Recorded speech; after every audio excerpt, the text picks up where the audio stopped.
Hello दोस्तों, नमस्कार। सबसे पहले मैं हिंदी के जो छात्र हैं जो सिर्फ और सिर्फ हिंदी समझते हैं उनसे मैं एक रिक्वेस्ट करना चाहता हूं कि बहुत सा मटेरियल्स हमारे पास हिंदी में नहीं है, तो जो मटेरियल्स हम कलेक्ट कर पाए हैं इंग्लिश में मैं उसी को आपको बताते चलता हूं।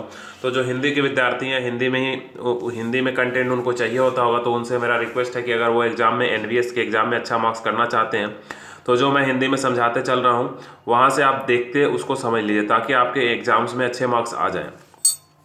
तो मैक्सिमम क्वेश्चंस तो हम आपको करवा चुके होंगे इसके पहले, वो सारा प्लेलिस्ट में जाके आप वीडियो देख ही रहे होंगे।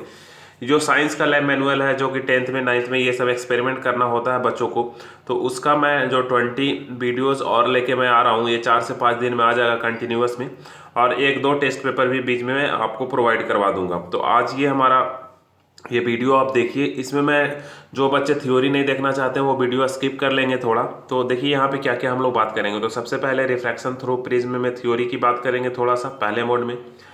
फिर एक्सपेरिमेंट के बारे में हम लोग जब देख लेंगे तो इसके बाद फिर हम लोग लैब मैनुअल पे बेस कुछ क्वेश्चंस करेंगे। ठीक है, तो 2-3 तरह का क्वेश्चंस होगा। एक तो रिफ्रैक्शन, मतलब ये पूरे टॉपिक से क्वेश्चंस होगा, तो और लैब मैनुअल पे एमसीक्यू वगैरह भी हम लोग करेंगे। तो इसमें बहुत सा आपका टॉपिक मिलने वाला है, तो 1 बाय 1 इतना टॉपिक हम लोग करेंगे जो हम आपको दिखाए हैं। ठीक है दोस्तों, तो जिनको अगर थ्योरी नहीं पढ़ना होगा तो सीधा वो स्किप करके आगे आ जाएंगे। तो एक यहाँ पे question based on observation of skill, तो 5-6 टाइप का क्वेश्चन होने वाला है। तो चलिए अब हम लोग शॉर्ट बाई शॉर्ट सबको समझाते चलते हैं। तो देखिए दोस्तों, यहाँ पे आपको 4 से 5 पॉइंट याद रखना है। ठीक है, पहला पॉइंट देखिए, जो जो पॉइंट याद रखना है मेन पॉइंट है, मैं वही बता रहा हूँ। तो सबसे पहले ये एक्सपेरिमेंट होता है वो कोई भी प्रिज्म से हो सकता है। तो प्रिज्म और पिरामिड में अंतर क्या है आपको पता होगा कि प्रिज्म में जो होता है बेस और टॉप दोनों क्या होता है, सेम होता है। लेकिन पिरामिड में बेस तो रहेगा लेकिन टॉप सारा क्या होता है, एक पॉइंट पे मिक्स हो जाएगा, उसको पिरामिड बोलते हैं। तो हम लोग यहाँ प्रिज्म की बात कर रहे हैं। हम लोग यहाँ किसकी बात कर रहे हैं दोस्तों? प्रिज्म की बात कर रहे हैं। तो आइए हम लोग देखते हैं। तो यहाँ पे 4-5 पॉइंट याद रखिए। पहला पॉइंट कि देखिए ये प्रिज्म है, तो इस वाले सतह पे अगर रे गिर रहा है तो ये जो ऊपर में जो एक ट्रायंगल जो प्रिज्म लेंगे उसका एंगल होगा, उसको एंगल ऑफ प्रिज्म बोलते हैं। एंगल ऑफ प्रिज्म यहाँ पे ये 60 डिग्री दिया हुआ है। मान लो कि कोई ऐसा ले लेंगे प्रिज्म हम लोग कि ये 90 हो और ये 45 हो और ये 45 हो, तो इस केस में एंगल और लाइट यहाँ पे आएगा, तो इस केस में एंगल ऑफ प्रिज्म ये वाला हो जाएगा। एक और केस समझिए, मान लो कि इस तरह का हम एक प्रिज्म ले लें जिसमें ये 90 डिग्री हो जाए, ये 30 डिग्री हो जाए और ये 60 डिग्री हो जाए। तो अगर यहाँ पे लाइट आ रही है तो ये वाला जो बचेगा वो एंगल ऑफ प्रिज्म कहलाएगा। ठीक है, तो एंगल ऑफ प्रिज्म आपको ध्यान देना कि कहाँ पे होगा। जिस फेस पे लाइट आएगा तो एक तो बेस में कंसीडर हो जाएगा और ऊपर जो एक बचेगा उसको हम लोग बोलेंगे एंगल ऑफ प्रिज्म। तो इस सरफेस पे ये लाइट आया तो ये हमारा बेस हो गया, तो ये एंगल ऑफ प्रिज्म कहलाएगा। तो ये थोड़ा सा बात आपको ध्यान देना है। तो पहला एंगल ऑफ प्रिज्म हो गया। दूसरा, ये लाइट यहाँ से आ रहा था तो इस पे एक हम पैरेलल डालेंगे, तो पैरेलल के साथ जो एंगल बनाएगा उसको इंसिडेंट एंगल आपको पता होगा। ठीक है, आपतित। ठीक है, और यहाँ से लाइट को ऐसे जाना चाहिए था लेकिन ये बेंड इधर हो जाएगा। तो ये आप फिगर बस देख लीजिए, ज़्यादा थ्योरी नहीं बताते, नहीं तो बहुत कन्फ्यूजन हो जाएगी आपको आप लोगों के। तो पहला पॉइंट यहाँ पे एक बात ये याद रखना है कि एंगल ए, ठीक है, प्लस जो डेविएटेड एंगल, यानी कि ये लाइट को जाना चाहिए था ऐसे लेकिन वापस ये ऐसे बाहर निकल गया, तो जो इसको पीछे बढ़ाने से जो एंगल मिलता है इसको एंगल ऑफ डेविएशन बोलते हैं। तो प्रिज्म का एंगल और एंगल ऑफ डेविएशन ये दोनों किसके बराबर होता है? आई, यानी कि इंसिडेंस एंगल और प्लस इमर्जेंट एंगल, ये जो है इमर्जेंट एंगल इसको बोलते हैं। तो ये दोनों के बराबर होता है। अब यहाँ पे एक केस आप याद रखिएगा कि मिनिमम डेविएशन के लिए दोनों क्या हो जाता है, लगभग इक्वल हो जाता है। ठीक है, तो ये हम आगे आपको थोड़ा सा, तो ये पहला समझ में आ गया। अब कुछ और इंपॉर्टेंट पॉइंट हम आपको यहाँ पे बता देते हैं। कंक्लूजन्स देख लीजिए। तो कंक्लूजन्स आपको बस याद रखना है। तो ऑब्जर्वेशन देख लीजिए, ऑब्जर्वेशन से कोई मतलब नहीं है, कंक्लूजन्स बस देख लीजिए। तो और इसका स्क्रीनशॉट आप लेके पढ़ सकते हैं। कंक्लूजन ये कह रहा है, 2 नंबर कंक्लूजन्स बहुत ही इंपॉर्टेंट है। कह रहा है कि angle of deviation first decreases. Angle of deviation क्या होता है? डिक्रीज करता है with increase in angle of incidence. ठीक है, तो ये आप समझिए क्या होगा। यहाँ पे ऐसे आ रहा था, ये नॉर्मल था, तो ये एंगल ऑफ इंसिडेंस हुआ। तो क्या कर रहा है? एंगल ऑफ डेविएशन, तो एंगल ऑफ डेविएशन इसको ऐसे ले जा रहे थे और इसको यहाँ पे एंगल ऑफ डेविएशन बन रहा है। तो कह रहा है एंगल ऑफ डेविएशन जो है, एंगल ऑफ डेविएशन जो है, ये आप पॉइंट याद रखिएगा, इस पे क्वेश्चन आ सकता है। Angle of deviation first decreases. First क्या होता है? डिक्रीज होता है। ठीक है। कैसे डिक्रीज होता है दोस्तों? तो इंक्रीज करने पे, किस चीज़ को इंक्रीज करने पे? इंसिडेंस एंगल को, यानी कि आई बढ़ाते हैं तो पहले डी जो है घटता है और उसके बाद क्या होता है, एक मिनिमम वैल्यू अटेंड करता है और उसके बाद फिर से इसको बढ़ाइएगा तो ये बढ़ेगा, ठीक है। यानी कि पहले घटेगा और फिर क्या होगा, बढ़ेगा। ये बात ध्यान रखना है। और इसमें एक और फार्मूला याद रखिएगा कि मिनिमम डेविएशन के लिए एंगल ऑफ आई जो होता है एंगल ऑफ ई के बराबर होता है। तो एक फार्मूला जो हम लोग पढ़े अभी कि angle A plus angle D ये किसके बराबर होता है? Angle I plus angle E के बराबर होता है। तो ये दोनों क्या हो जाएगा, अब इक्वल हो जाएगा, तो इसको 2i भी लिख सकते हैं या इसको 2e लिख सकते हैं, एंगल ऑफ इमर्जेंट। तो ये दो पॉइंट आप याद रखिएगा। आप सीधा हम लोग इसमें क्वेश्चंस पे कर चलते हैं बिना लेट किए, क्योंकि टाइम कम है तो हम जल्दी जल्दी सारा चीज़ आप लोगों को करवा देते हैं। तो ये यहाँ से एक क्वेश्चंस बस याद रखना है कि रिफ्रैक्टिव इंडेक्स का कोई भी यूनिट नहीं होता है, और रिफ्रैक्टिव इंडेक्स आपको पता होगा μ1/μt, ये तो पता ही होगा। ये रेनबो वाला क्वेश्चंस आप लोगों को पता होगा। ये सारा सीधा हम MCQ पे चलते हैं जो कि इम्पोर्टेंट है।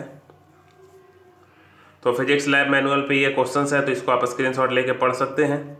हम रोकते हुए चलते हैं, जिसको देखना है वो पॉज करके पढ़ ले। तो चलिए हम लोग आज का पहला 1 by 1 क्वेश्चंस क्या करते हैं, स्टार्ट करते हैं करना। तो देखिए पहला क्वेश्चंस यहाँ पे हमारा क्या है, तो देखिए यहाँ पे समझिए एक एक करके। तो कह रहा है कि a ray of light that enter into the prism from rare medium while entering the prism at the point of incident it will, वो क्या होगा? तो क्या होगा, वो बेंड्स कर जाएगा नॉर्मल के टुवर्ड्स, ठीक है। रेयर मीडियम में जब जाएगा, ठीक है, रेयर मीडियम से जा रहा है वो डेंसर में जाएगा, तो क्या होगा, बेंड्स टुवर्ड्स नॉर्मल। तो इसका आंसर क्या हो जाएगा, ए। और आगे अभी मज़ेदार क्वेश्चन है, तो ये एक एक क्वेश्चन को हम यहाँ पे समझाते चलते हैं जल्दी जल्दी। इसके बाद जो हमारा क्वेश्चन है, कह रहा है कि the angle form when incident ray and emergent रे प्रोड्यूस बैकवर्ड, यानी कि कह रहा है कि कौन सा एंगल, तो ये ऐसे जाना चाहिए था लेकिन ऐसे जाता नहीं है, वापस यहाँ से ऐसे निकलता है। तो इसको बढ़ाने से और इसको मिलाने से दोनों जो मिलता है उसको क्या बोलते हैं, डी बोलते हैं, डेविएशन। तो एंगल ऑफ डेविएशन किस में है, सी नंबर में। तो इसका आंसर कौन सा हो जाएगा दोस्तों, C number, angle of deviation.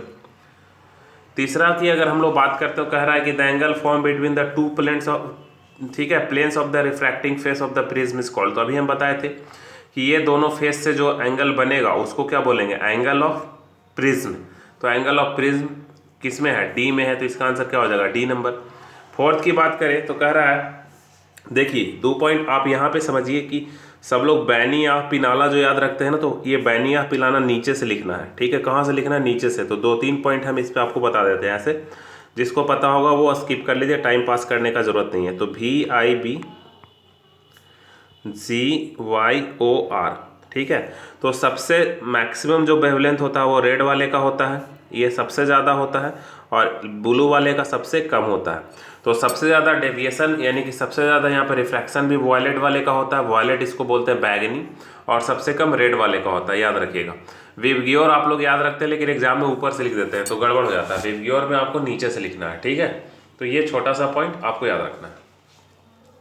तो इसी बेसिस पे हम 4 नंबर क्वेश्चन देखते हैं। When a light passes through a prism it split into band of 7 colour. हम जानते हैं कि जब कोई एक वाइट लाइट को एक प्रिज्म से पास कराया जाता है तो 7 कलर में क्या होता है, विभक्त हो जाता है। तो मैक्सिमम किस कलर का डेविएशन होता है, तो अभी हम लोग बात करें कि मैक्सिमम जो होता है वो वायलेट का होता है। तो वायलेट यहाँ पे तो दिया हुआ नहीं रहा, तो ब्लू लिखना है, ठीक है। यहाँ पे क्या होगा, ब्लू होगा, ये सब सारे कलर में। 5th में बात करें कि द कलर ऑफ लाइट, ठीक है, that transversal faster in air, सबसे ज़्यादा कौन सा फास्टर होता है, तो रेड, ठीक है, सबसे ज़्यादा रेड ट्रेवल करता है फास्टेस्ट। इसके बाद 6 में कह रहा है कि the refractive index of the glass prism is 1.5, ये पता होता है, सबको पता भी होगा। The velocity of light will be, ठीक है। तो देखो यहाँ पे एक तरफ एयर है और एक तरफ ग्लास है, तो रेयर से डेंसर मीडियम में जाएगा तो स्पीड क्या हो जाएगा, कम हो जाएगा। स्पीड क्या हो जाएगा दोस्तों, कम हो जाएगा, यानी कि एयर में फास्टेस्ट चलेगा किसके तुलना में, गैस के तुलना में। अगर इधर से तुलना करेंगे तो ग्लास में क्या चलेगा, स्लोएस्ट चलेगा, ठीक है, एयर से तुलना करेंगे। तो क्वेश्चन क्या कह रहा है, मोर इन एयर, ठीक है, देन इन ग्लास। तो ये तो पहला तो सही ही कह रहा है, एयर में क्या होगा, ज़्यादा होगा किसके तुलना में, ग्लास की तुलना में। तो आगे जाने का इसमें ज़रूरत ही नहीं है, छठा का आंसर यही हो गया। समझ में आया। सेवेंथ की अगर हम बात करें तो कह रहा था phenomenon due to which thin film show colour, तो इसको हम लोग क्या बोलते हैं, डिस्पर्सन। ये सारा होता है सबकी वजह से, ये क्वेश्चन हम पहले भी करवा चुके हैं। 8 नंबर में देखिए कह रहा है कि the total, sorry wait 1 second दोस्तों, हाँ 8th में क्या कह रहा है दोस्तों कि the reflecting prism has an angle of reflection total reflecting. अच्छा, इसको टोटल रिफ्लेक्शन के बारे में बात कर रहे हो तो इसका आंसर 90 डिग्री आपको याद रखना है, ठीक है। 2 45 डिग्री का होता है, ये पेरिस्कोप वगैरह में जो यूज होता है ना, समुद्र के नीचे से जो देखने वाला डिवाइस होता है पेरिस्कोप, हम आपको पहले पढ़ा चुके हैं इसमें। तो ये दोनों 45 का होता है, एक 90 का होता है, ठीक है। ये बात आपको ध्यान रखना है। तो फर्दर आगे टोटल रिफ्लेक्शन, तो इसमें हम लोग 10th में क्या हो गया, सी बोथ पेरिस्कोप में भी यूज करते हैं, टेलीस्कोप में भी यूज करते हैं। तो एंडोस्कोप में, पेरिस्कोप में, टेलीस्कोप में टोटल इंटरनल रिफ्लेक्शन का जो कंसेप्ट है ऐसा यूज करते हैं। पेरिस्कोप देखो कुछ इस तरह का डिवाइस होता है दोस्तों। चलो इसको फिर हम बाद में बता लेंगे, तो 10th छोड़ देते हैं, 10th से आपको मतलब नहीं है। अब यहाँ पे 11th में आपको प्रैक्टिकली पूछ सकता है कि ये 4 फिगर दिखाया है, उसमें करेक्ट जो है एंगल ऑफ इंसिडेंस को कौन मेजर कर रहा है, ठीक है। तो एंगल ऑफ इंसिडेंस बनता कैसे ये पहले समझ लीजिए, तो आपको प्रैक्टिकल बेस्ड क्वेश्चंस बहुत ही आसानी से समझ में आएगा। तो लाइट यहाँ से ऐसे जाता है तो इसको जाना चाहिए था ऐसे, लेकिन ये जाएगा नहीं, तो इस पर हम लोग नॉर्मल डालेंगे और टुवर्ड्स नॉर्मल ये बेंड कर जाएगा। टुवर्ड्स नॉर्मल क्या हो जाएगा, बेंड कर जाएगा। तो एंगल ऑफ इंसिडेंस कहाँ से कहाँ तक बना, ये पहले आप लोग बताइए हमको। तो एंगल ऑफ इंसिडेंस बना वो यहाँ से यहाँ तक बना, ठीक है। कहाँ से कहाँ तक बना, यहाँ से यहाँ तक बना। तो एंगल ऑफ इंसिडेंस को अब हम कैसे मेजर करेंगे बताइए। तो हम यहाँ पे रखेंगे और यहाँ से इधर देखेंगे कि ये कितना है एंगल ऑफ इंसिडेंस, ठीक है। तो यहाँ से कितना ये इधर आ रहा है, इसको एंगल ऑफ इंसिडेंस कहेंगे। तो ये किस में रखा हुआ है, तो ये सी में रखा हुआ है। किस में रखा हुआ है, सी में। यहाँ से यहाँ तक एंगल ऑफ इंसिडेंस बता रहा है। तो ये प्रैक्टिकल वे में करेक्ट था, बहुत बच्चा इसको मार के आ जाएगा एग्जाम में, तो ये गलत हो जाएगा। आपको यहाँ से रख के ऐसे मेजर करना है, नॉर्मल पे रख के, यानी कि जीरो जो है उसका वो नॉर्मल पे टच होना चाहिए। जीरो कहाँ पे टच होना चाहिए, नॉर्मल में। और जीरो से हमको जिस तरफ मेजर करना है वहाँ पे जाएंगे। जैसे कि बहुत बच्चे को लग रहा होगा कि सर आप ऐसा जब बोल रहे हैं कि जीरो से जाएंगे तो आप इसको क्यों सही नहीं कर रहे हैं। तो देखो जीरो पर तो ये रखा है, लेकिन एंगल इस तरफ मेजर करना था और ये जहाँ का रहा है इस तरफ जा रहा है, इसलिए ये गलत हो गया। तो फर्दर आगे चलते हैं, हमको ज़्यादा क्वेश्चंस समझाने हैं। तो 12th में देखिए ये हम क्वेश्चंस पहले भी बता चुके हैं कि विबग्योर में सबसे कम वेवलेंथ किसका है, तो वायलेट का है। देखो यहाँ पे वायलेट दिया है, यहाँ पे ब्लू दिया था, तो यहाँ पे आपको कंफ्यूज नहीं होना है। जो विबग्योर के हिसाब से जो आपको सूट करेगा वही आंसर लगाना है। 13 में कह रहा है कि the factor responsible for refraction of light when passes through one medium, तो इसमें कौन सा चीज़ मेजर करता है, तो रिफ्रैक्टिव इंडेक्स तो बिल्कुल सही। एंगल भी क्या होता ही है। एंगल ऑफ प्रिज्म ये भी मैटर करता है। तीनों चीज़ तो मैटर करता है कि ये कितना एंगल का एंगल ऑफ प्रिज्म, यहाँ किस एंगल पे लाइट गिरा, और ये मटेरियल का रिफ्रैक्टिव इंडेक्स क्या है। तो इसमें जो आंसर होगा डी नंबर होगा, इसमें आंसर होगा जो दोस्तों डी होगा। 14 हम आपको बता चुके हैं। 14 में क्या होगा कि angle A plus angle deviation वो एंगल आई और प्लस एंगल इमर्जेंट के बराबर होता है। कौन सा एंगल कहाँ पे होता है फिर से मैं बता दे रहा हूँ, ये इंपॉर्टेंट है। यहाँ पे ए बनता है, यहाँ पे इंसिडेंट बनता है, यहाँ पे क्या बनता है, इमर्जेंट बनता है, और इसको पीछे बढ़ाते हैं तो डेविएशन वाला बनता है, ठीक है। और यहाँ पे ये दोनों एंगल बराबर होता है, ठीक है, अंदर वाला। तो फर्दर 15th के बाद अगर 15th में बात करें तो 15th में कह रहा है कि for performing the experiment trace the path of the light prism incidence angle taken should be. तो ये 30 से 60 डिग्री तक जनरली लिया जाता है, तब एक अच्छा एक्सपेरिमेंट आता है, तो इसको आप रट लीजिए। क्वेश्चंस कुछ ऐसा कह रहा है दोस्तों, क्वेश्चंस में ये है, क्वेश्चंस का एक्चुअली थीम कि ये एंगल ऑफ इंसिडेंस जो है यहाँ पे वो कितना हम रखें ताकि एक अच्छा एक्सपेरिमेंट हो जाए। तो 30 डिग्री से 60 डिग्री तक आप एंगल रखिएगा तो बच्चों को आप अच्छा से एक मेजरेबल एक्सपेरिमेंट करवा पाइएगा। इससे कम बेसी कीजिएगा तो कोई एक एंगल ऐसा होगा जो मेजर सही से नहीं हो पाएगा, तो इसमें आपको कन्फ्यूजन्स होने लगेगा। तो ये आपको छोटा पॉइंट ध्यान रखना है। फर्दर आगे अगर हम बात करें तो कह रहा है कि the reflective angle of equilateral, तो इक्विलैटरल जब होंगे तो सारा 60 डिग्री का होगा। तो जैसे ही इक्विलैटरल ट्रायंगल का बात हुआ तो सब 60 डिग्री हो जाएगा। अब क्वेश्चंस हम लोग देख रहे हैं लगभग इसमें भी 17 से 34 तक क्वेश्चंस है बेस्ड ऑन ऑब्जर्वेशन स्किल। हम लोग क्या ऑब्जर्व किए थे इस पे बात कर रहा है। तो ये एग्जाम में क्वेश्चंस आप उम्मीद कर सकते हैं, क्योंकि जो 2017 या 18 जो हम पीछे एक एक्सपेरिमेंट मतलब प्रैक्टिस करवाए हैं क्वेश्चंस का, वो जो मैक्सिमम क्वेश्चंस है ना वो एनसीईआरटी यही सबसे क्वेश्चंस पिछले बार आई थी। और इस बार भी जो टीसीएस जो पेपर लेगी ना वो इसी तरह का कुछ कुल पेपर रहेगा। जब आप एग्जाम दे के आइएगा तो आप कहिए कि हाँ टीचर ने कुछ अच्छा बताया था, जहाँ से हम लोग कुछ अच्छा कर पाए। ठीक है दोस्तों, और बाकी एग्जाम तो आप अपने मेहनत पे ही निकाल के लाइएगा। तो मैं जितना हूँ अब 20 वीडियो आपको मैं ये मैं 3 से 4 दिन तक आपको दे दूंगा। ठीक है, इससे ज़्यादा लेट नहीं होगा। और इसमें 2 से 3 टेस्ट भी मैं आप लोगों का कंडक्ट करवा दूंगा, जिससे टेस्ट जो होगा वो हिंदी और प्लस इंग्लिश दोनों में होगा। ये बिल्कुल फ्री ऑफ कॉस्ट होता है टेस्ट, जैसा कि आपको पता है। ये हमारे टेलीग्राम चैनल जो है उसमें लिंक मिल जाएगा, या यूट्यूब में भी मैं वो लिंक जो होता है कम्युनिटी वाला पोस्ट जहाँ पे हम करते हैं, पिछले का जैसा आप लोग देखे होंगे वैसा मैं कर दिए होंगे। अभी तक 2 टेस्ट हो चुका है, तो जो लोग नहीं दिए हैं वो टेस्ट यहाँ से गेन कर सकते हैं। तो ये छोटा सा अनाउंसमेंट था। तो चलिए, टाइम वेस्ट करने के लिए सॉरी, और आगे मैं बढ़ता हूँ। तो 17 में बात कर रहा है कि ये सारा में जो एक्सपेरिमेंट दिख रहा है उसमें किस में आई और आर को सही से दर्शाया गया है। तो आई और आर सही किस में दर्शाया गया है बताइए। तो सब लोग को देखने के बाद पता चल रहा होगा कि ये वाला सही से दर्शाया गया होगा कि आई और आर सही पे दर्शाया गया। आई और आर सिर्फ एक ही फेस के बारे में बात हो रहा था। फर्दर 18th जो है वो थोड़ा अलग टाइप का क्वेश्चन है, तो 18th छोड़ देते हैं वो। इसके बाद ये 19 नंबर क्वेश्चन कह रहा है कह रहा है कि ये student observe the dispersion phenomenon of a study band. 7 colour को किया, द करेक्ट ऑब्जर्वेशन क्या होगा। तो सबसे पहले हम एक यहाँ पे ट्रायंगल बना लेते हैं। तो ये बहुत आसानी से आप समझ जाइएगा। तो नीचे में क्या होगा, VIBGYOR, तो VIBGYOR, ये 7 कलर हो गया आपका, 1 2 3 4 5 6 7। तो अब कंपेरिजन देखते हैं। तो ये मैक्सिमम डेविएशन हो गया, और ऊपर रेड की तरफ क्या हो गया, मिनिमम डेविएशन हो गया। तो पहला क्या रहा, blue light deviated more then Indigo. तो ये तो गलत हो गया क्योंकि इंडिगो ज़्यादा हो रहा है। तो green light deviated more than blue, ये भी गलत हो गया। तो सही लिखा हुआ है इसमें violet light deviated more than blue light. तो इसका आंसर ये हो गया। अब हम लोग क्वेश्चंस देखते हैं, क्वेश्चंस किस आधार पे है। तो question based on reporting and मतलब कि आप क्या इंटरप्रेट कर पा रहे हैं उसके स्किल्स पे है। तो सारा का सारा ये लैब मैनुअल का क्वेश्चंस है। तो यहाँ से क्वेश्चंस आप उम्मीद कर सकते हैं, एनसीईआरटी से रिलेटेड क्वेश्चंस हैं। तो इसमें आप कोई डाउट नहीं है, इधर से ही क्वेश्चंस आपको देखने को 2-4 तो जरूर ही मिलेंगे। क्वेश्चन जितना मैं 20 लेक्चर लाऊंगा उसमें से 4-5 क्वेश्चंस आप उम्मीद कर सकते हैं मैक्सिमम। ठीक है, और बाकी जो पूरा लेक्चर आप देख के जाइएगा तो आपको 50% कंसेप्ट क्लियर हो जाएगा, वो आपको श्योरिटी है यहाँ पे। तो आगे अगर हम बात करें कि ये light is incident on one side of a prism, the emergent out the prism from the another side making an angle of emergence. ठीक है, अब यहाँ पे आपकी बात देखिए क्या कह रहा है कि एंगल ऑफ प्रिज्म जो होता है प्लस एंगल ऑफ क्या होता है deviation is equal to angle of incidence plus angle of emergent, यही होता है ना।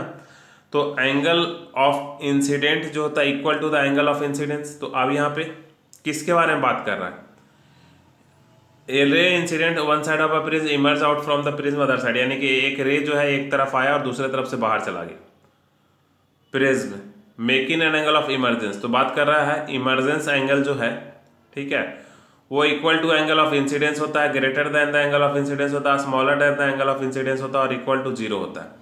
ठीक है, तो ये मैक्सिमम इक्वल तक हो सकता है, क्या हो सकता है, इक्वल हो सकता है। ठीक है, तो इसमें तो ये एंगल ऑफ इमरजेंस जो होता है वो लगभग एंगल ई जो होता है वो एंगल आई के बराबर होता है। ये आप याद रखिएगा कि एंगल आई जो होता है वो एंगल ई के ऑलमोस्ट इक्वल होता है। इक्वल होता नहीं है, ऑलमोस्ट इक्वल होता है।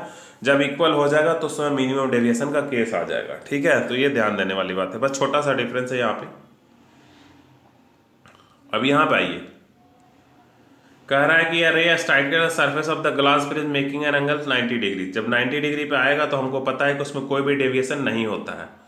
तो जब कोई भी 90, जैसे कि इस पर कोई लाइट 90 डिग्री पे आएगा तो इसमें कोई रिफ्रैक्शन नहीं होगा, ये सीधा का सीधा पास हो जाएगा।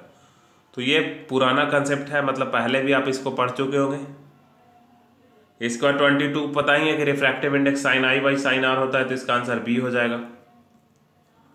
23 में देखिए क्या कह रहा है कह रहा है कि which of the following correct path, सबसे पहले किस में करेक्ट पाथ है। तो लाइट देखिए यहाँ से चला तो सीधा तो पास नहीं होगा, तो ये गलत ही हो गया। लाइट यहाँ से चला थोड़ा डेविएट हुआ, सही है, और यहाँ से सीधा पास हो गया तो गलत हो गया। दोनों सरफेस पे कुछ ना कुछ डेविएशन होगा और दोनों सरफेस पे कुछ ना कुछ डेविएशन डी को दिखा रहा है। तो डी दिखा रहा है तो आंसर क्या हो जाएगा, डी नंबर हो जाएगा। ठीक है, फर्दर आगे 24th में हम लोग बात करें तो कह रहा है कि the angle form by incident ray and the normal, incident ray और नॉर्मल के साथ जो एंगल बनता है उसको एंगल ऑफ इंसिडेंस बोलते हैं। ठीक है, आपको पता है क्वेश्चन ये कह रहा था आपतित किरण और यहाँ पे जो लम्ब डालते हैं इससे जो एंगल बनता है इसको क्या बोलते हैं, तो एंगल ऑफ इंसिडेंस इसको बोलते हैं दोस्तों। 25 में बात कर रहा है, 25 जो है कह रहा है कि the angle form between the extended ray and incident of incident and emergent, यानी कि क्वेश्चन ऐसा कह रहा है कि जो इंसिडेंट रे है इसको एक्सटेंड ये ऐसे जाता है और जो यहाँ से रे बाहर निकलता है इसको पीछे करने से जो यहाँ पे एंगल बनता है इसको क्या बोलते हैं, तो हम लोग बोलते थे डेविएशन, तो इसको एंगल ऑफ डेविएशन बोलते हैं। ठीक है, तो इसका आंसर क्या हो जाएगा, सी नंबर दोस्तों। तो उम्मीद कर रहे होंगे आप क्वेश्चन आपको अच्छा लग रहा होगा। तो इस तरह से 20 लेक्चर्स आपको मिलेंगे देखने को। तो आप लेक्चर का और लेक्चर जो होंगे वो फिजिक्स के भी होंगे, केमिस्ट्री के भी होंगे और बायो के भी होंगे। ये सारा 9th का और 10th का जो सिलेबस है ये कवर किया हुआ रहेगा। और इतना जब आप करके जाइएगा तो 20 लेक्चर को आप लाइन बाय लाइन जरूर से करके जाइएगा, ये हमारा काइंड रिक्वेस्ट है। तो कह रहा है कि the angle of prism is 60 degree, एक एंगल का प्रिज्म का एंगल कितना डिग्री है दोस्तों, 60 डिग्री। कह रहा है कि मिनिमम डेविएशन प्रोड्यूस 30 डिग्री, इसमें डेविएशन कितना आ रहा है, 30 डिग्री आ रहा है, यानी कि एंगल डी कितना दे रहा है, 30 डिग्री दे रहा है। तो मिनिमम कहा तो आई किसके बराबर हो जाएगा, एंगल ई के बराबर हो जाएगा। तो यानी कि यहाँ से हो जाएगा angle A plus angle D is equal to 2i या इक्वल टू 2e भी लिख सकते हैं। तो ये दोनों जोड़ के इसमें कितना दिया हुआ है, 60 और 30 90। तो 90 को 2 से भागा देंगे तो कितना हो जाएगा, 45, यानी कि एंगल ऑफ इंसिडेंस कितना हो जाएगा, 45। और यही पूछ रहा है इंसिडेंस विल बी 45 डिग्री। तो 27 देख लीजिए, तो 27 का आंसर आप लोग समझ ही गए होंगे कि कितना होगा।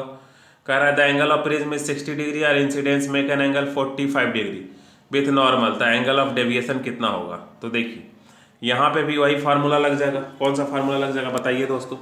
तो आपको पता है कि angle of A plus angle of D is equal to angle I plus angle I होता है कि नहीं होता है। तो यहाँ से जब आप आंसर निकालिएगा तो कितना आएगा, सोच के बताइए या कैलकुलेट करके नीचे कमेंट सेक्शन में इसका आंसर लिखिए। ए तो लिख दिया है ना, कैसे आएगा वो आप देख लीजिए, इसी फार्मूला पे आ जाएगा। दोनों एक ही फार्मूला पे, इसलिए हम इस पर टाइम नहीं किल करते हैं, 28 करते हैं। तो कह रहा है when of angle incidence increase, तो हम बताए थे कि एंगल ऑफ इंसिडेंस को इंक्रीज करेंगे तो पहले क्या होगा, डेविएशन डिक्रीज होगा और फिर क्या होगा, बढ़ने लगेगा। तो यही बात कर रहा है कि डेविएशन वाला एंगल पहले क्या होता है, डिक्रीज होता है और फिर बाद में क्या होता है, बढ़ने लगता है। तो decreases minimum value then increases, तो इसमें आंसर कौन सा हो जाएगा, सी। इसके बाद 29 हम लोग देखते हैं। तो कह रहा है कि on increasing the angle of incidence prism, तो इंक्रीजेज अप टू 90, वो मैक्सिमम कहाँ तक जा सकता है, 90 तक जा सकता है। तो इसलिए इसका आंसर 90 हो जाएगा। जब 90 से ज़्यादा कीजिएगा तो वो घटने लगेगा। 30 नंबर क्या कह रहा है कि the incident ray and the emergent ray of the prism experiment is. हाँ, तो देखिए ये क्वेश्चंस में कुछ ऐसा ही है, क्वेश्चंस पहले भी आ चुका है कि ये इंसिडेंट रे है और ये इमरजेंट रे है, तो ये दोनों कभी भी पैरेलल नहीं हो सकता है। तो नेवर भी पैरेलल, ये कभी भी पैरेलल नहीं हो सकता है। इसके बाद फर्दर 31 की हम बात करें तो 31 देखिए क्या है। 31 भी एक अच्छा सा क्वेश्चन है, ये आप एग्जाम में उम्मीद कर सकते हैं, मतलब ये सारा क्वेश्चन अच्छा सा ही है। तो कह रहा है कि इसमें क्या कह रहा है, प्रिज्म पाथ इतना। तो ये आपको बताना है कि ये जो करेक्ट रिलेशन जो है ना क्या क्या है। तो क्वेश्चंस में देखिए क्या कह रहा है, क्या क्या पूछना है। द इंसिडेंट एंगल के बारे में पूछ रहा है, तो वो कौन सा हो गया, एक्स हो गया। इसके बाद कह रहा है द एंगल ऑफ इमरजेंस, तो एंगल ऑफ इमरजेंस यहाँ पे क्या हो, किसकी बात कर रहा है। तो एंगल ऑफ इमरजेंस एम है कि एन है, एम है ना, कंफ्यूज नहीं होना है। इसके बाद आगे क्या कह रहा है, तो द एंगल ऑफ डेविएशन, तो डेविएशन तो एक ही दिख रहा है जेड, यानी कि पहले एक्स हमको बताना है क्वेश्चन के हिसाब से, रेस्पेक्टिवली वो पूछ रहा है लगातार, फिर एम है फिर जेड है, तो एक्स एम जेड इसका आंसर हो जाएगा। फर्दर 32 जो क्वेश्चन है वो भी बहुत आसान है, देख के आप खुद ही कर लीजिएगा कि कौन सा सही है तो आप देख के बता ही दीजिएगा कि बी नंबर फिगर सही है। 33 देखिए, ठीक है, और ये लास्ट है क्वेश्चंस। तो 33 क्या कह रहा है कि in an experiment trace a path of the रे, है ना, through a light prism glass for a different values of angle of incidence a student would find the emergent रे। तो इमर्जेंट रेट क्या होगा, कभी भी पैरेलल नहीं आता। इमर्जेंट रेट क्या होता है, कभी भी पैरेलल नहीं आता है, ठीक है। तो ये क्या कर रहा है, bends an angle of the direction of incident ray. Incident ray से हमेशा क्या हो जाएगा, वो मुड़ जाएगा। कैसे मुड़ जाएगा, तो देखिए ये इंसिडेंट रे है हमारा, इसके बाद थोड़ा ऐसे आता है, फिर ऐसे होता है। तो इसको जाना चाहिए था ऐसे, लेकिन ये जा ऐसे नहीं गया, गया कैसे, वो ऐसे गया, यानी कि इतना डिग्री क्या हो गया, मुड़ गया। तो इस तरह से ये 20 क्वेश्चंस लगभग, इसमें हम लोग 33 क्वेश्चंस किए।